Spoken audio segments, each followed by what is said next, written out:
guest presenter today is an author, a founder, and executive director of Empower Her, H-E-R, Institute. Inspired by her experience in South Africa, this woman came back to the U.S. and founded Empower Her Institute in 2003 with a mission to create self-driven success for low-income, middle, and high school girls to reduce the high school dropout rate of more than 50%. The Institute provides sisterhood, relevant training on the power of choice and resiliency as a means to overcome poverty. Betty is a featured author in Discover Your Inner Strength, The Heart of Women in Business, Million-Dollar Conversations, and Life Moments for Women. That's where I know you from, Life Moments. As an activist for change, Betty has been recognized by the mayor of Los Angeles and California's lieutenant governor. Betty was also most recently awarded the Pepperdine Waves of Service Award, which goes to alumni whose career demonstrates a life strengthened for the purpose, service, and leadership. Ladies and gentlemen, please give it up for Betty LaMarr, Power of Choice and Resiliency.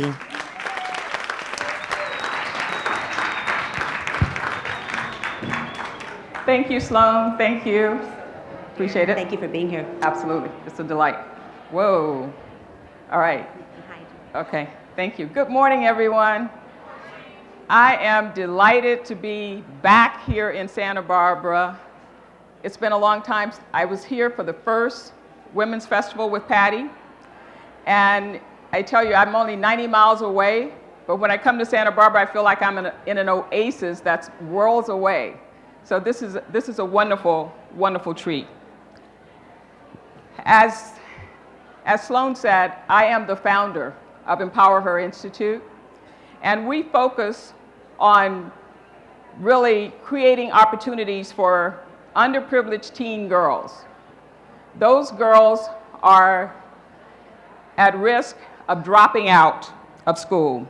And so we're focused on the inner city teens to break the cycle of poverty. And we're doing that by breaking the cycle of dropping out of school. Those are the beautiful faces that I work with every day here at Empower Her Institute. And we do believe that our girls are our business, and we truly know that they are our future. What we're teaching these girls every day is the power of choice and resiliency. I didn't start in nonprofit, but that's where I am now. I had a long career in corporate America, and today, I'm at this stage of my life, I'm living my passion, and I'm doing work that I believe matters. And it's making an impact on others each and every day. What I want to talk to you about, yes, we want to talk about resiliency, we want to talk about choice, but I want to talk about how do you make your career and your business long-lasting. I'm 65 years old. And I don't plan on stopping just yet. And so I don't think most of us today want to say, you're going to sit down and do nothing. So let's talk about that 21st century woman, because we can't talk about a long-lasting career unless we talk about who we are as women. So when we talk about the 21st century woman, I have to tell you that I believe that I represent that 21st century woman.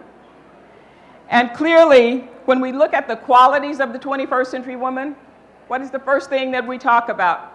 Most of us today recognize the importance of being mentally, physically, and spiritually fit. We believe that we show up and do our very best work when we are mentally and physically fit. I hope all of you realize that if you're going to be here for a long time, that you're going to reinvent yourself. And in fact, I've probably reinvented myself at least 5 or 6 times. So get prepared, because that's part of the journey. But keep in mind that part of this reinvention, what is that about? It's about creating options. It's about creating choices that you're consciously making. The other thing about the 21st century woman, think about it. A lot of us are very focused on giving back. We want to encourage others. Yes, that's what I'm doing now. I wasn't always focused on that. I was always giving back in a different kind of way. But a lot of our women are in communities where they didn't grow up, and volunteering is a way in which they find that's meaningful for giving back and being in service. I expanded my community when I moved to South Africa because I wanted to give back to a larger part of the world. And so I went there to participate and be able to create jobs for the 85% of the population that had been disenfranchised for many decades.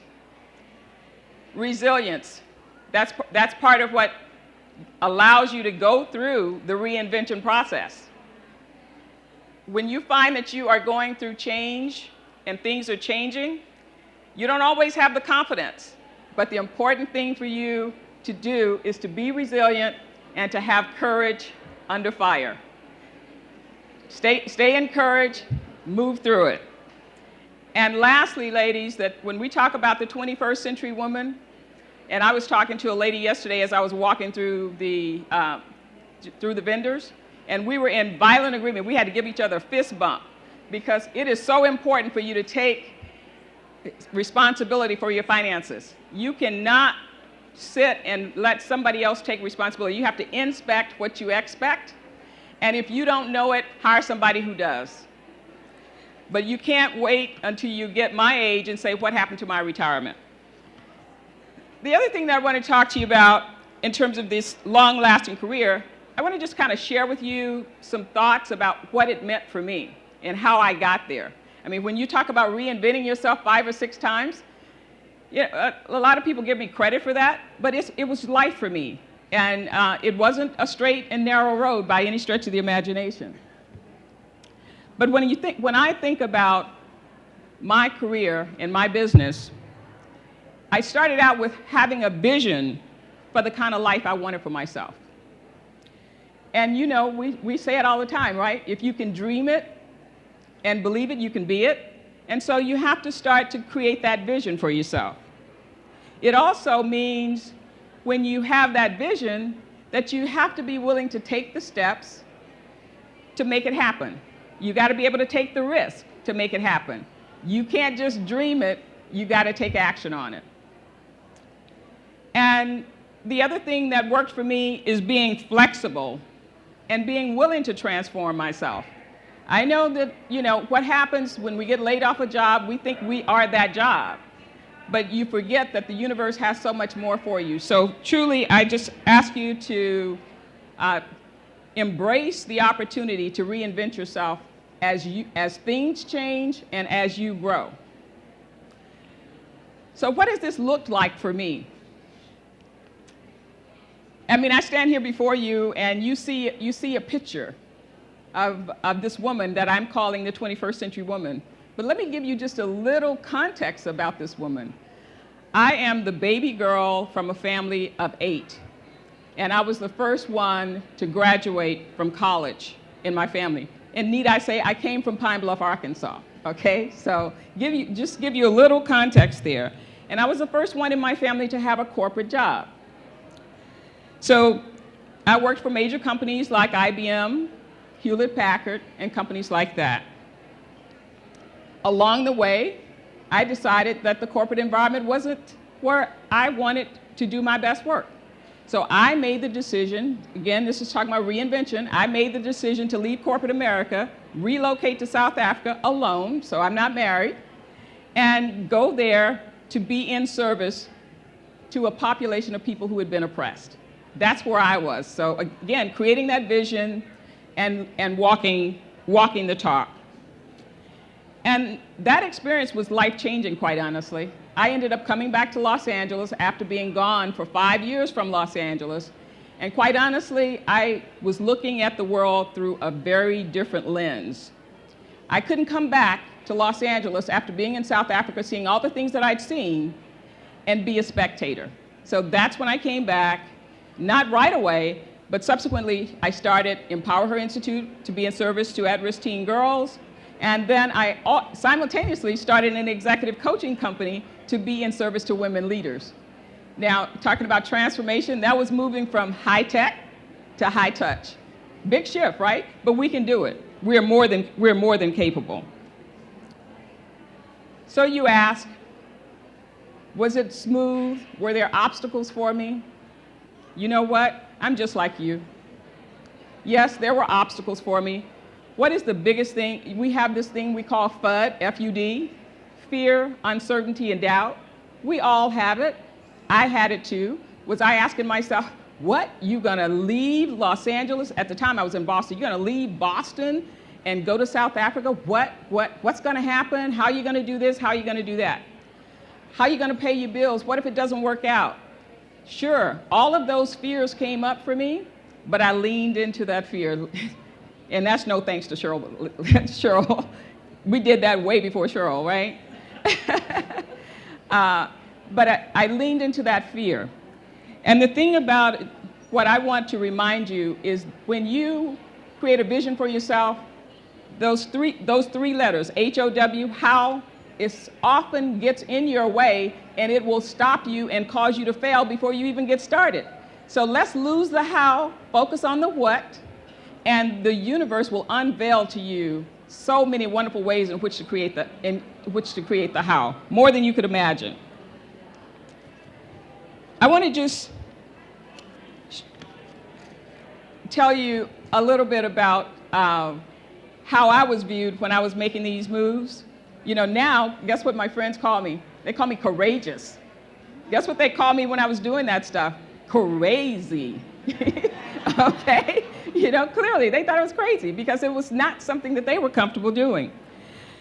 I want to just kind of have you go with me to a little prayer that I used many times along the way to overcome these fears. Because the thing about fear is it's going to come up. We can't get rid of it. Don't even try to get rid of it, but don't be debilitated by it. And I want to share with you this little prayer that many of you have seen and you've heard, and we used to do it a lot in the 70s, called the Serenity Prayer. And I'm going to ask you to say it with me. Keep going the wrong way. So let's read this together, ladies and gentlemen. God, come on, let's go. Read it with me. God, grant me the serenity to accept the things I cannot change, courage to change the things I can, and the wisdom to know the difference. Keep that in mind, because if we focus on the things that we can change, we can move our lives forward, and we will have no regrets. I will say to you that the biggest asset that I found for me in overcoming obstacles was my ability to be fearless and to turn adversity into inspiration. And I encourage you to do that. Ask myself, what is the worst that could happen? And if I could deal with what the worst was, everything else was upside. So I ask you to ask yourself, in the words of Zig Ziglar, will I look back on my life and say, I wish I had? Or will I say, I'm glad I did? With all the reinventions that I've done, I'm glad I did. I want to leave you with just 3 tips as I walk away. And that is, trust yourself, because you are better than you think you are. Write your own story. Live the life that you want as a legacy. And lastly, be resilient. Don't give up on your dream. Lean into it, go past the fear, and make it happen. I'm going to share with you just some contact information. We are all empowered women. I created the organization called Empower Her Institute, but that's just one path. All of you represent empowerment. And I know that we are more than capable. More than capable. And if you want to reach me, am I doing what my social media people said? Reach us at empowerher.org. We have a wonderful event that's coming up April 26th, our annual fundraising event called Girls to Greatness. You can find that on our event site. Thank you, ladies and gentlemen, for your time and attention.